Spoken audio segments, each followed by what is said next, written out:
Hey everybody, welcome to 501, week number 3. Looks weird doing that upside down. Maybe this way?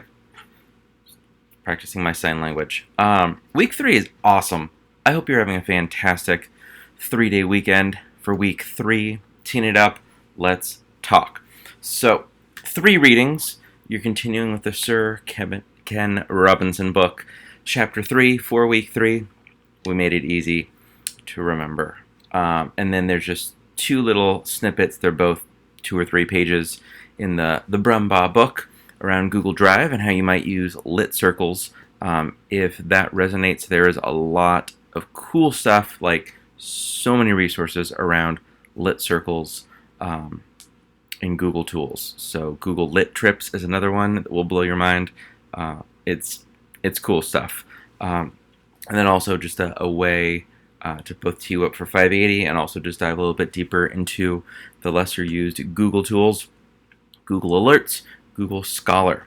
I would encourage you to set up at least 2 Google Alerts, one for yourself with your name in quotes.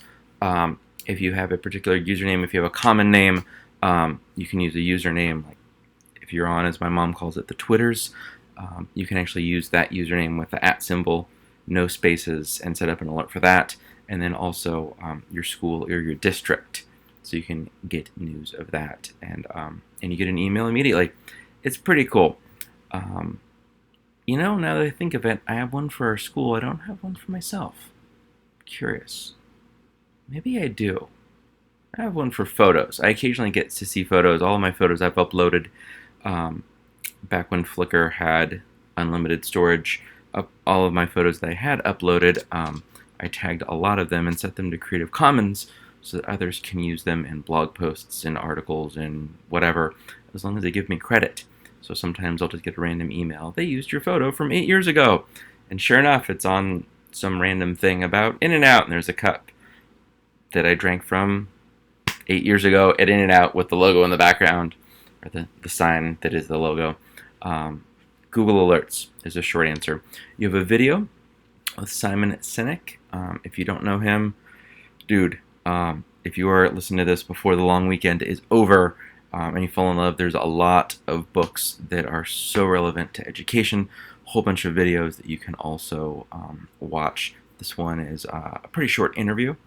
You're going to have a collaborative exercise where you're going to go through and rank the best infographics. You're going to create a rubric.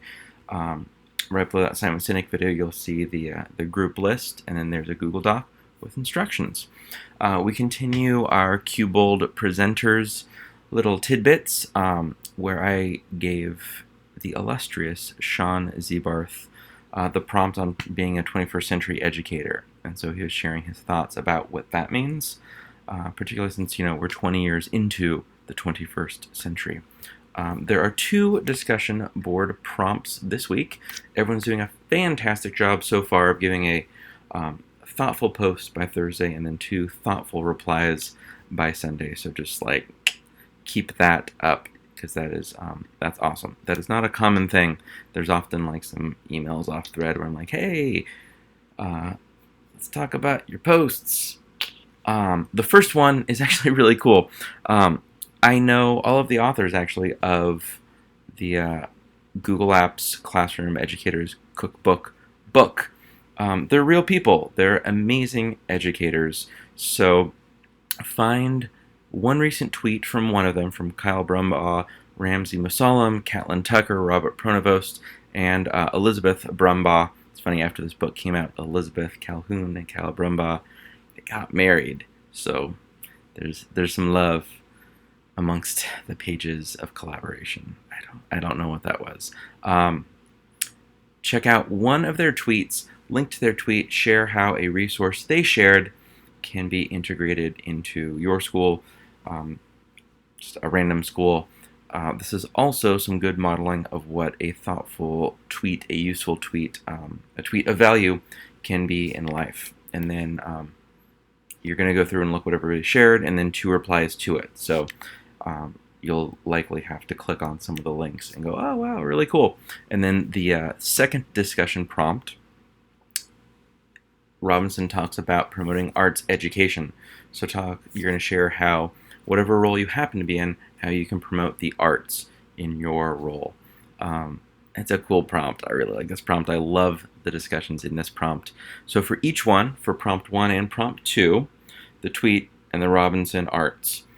Initial post Thursday, so a total of 2 initial posts, and then 4 thoughtful replies before Sunday at midnight, for a total of 6.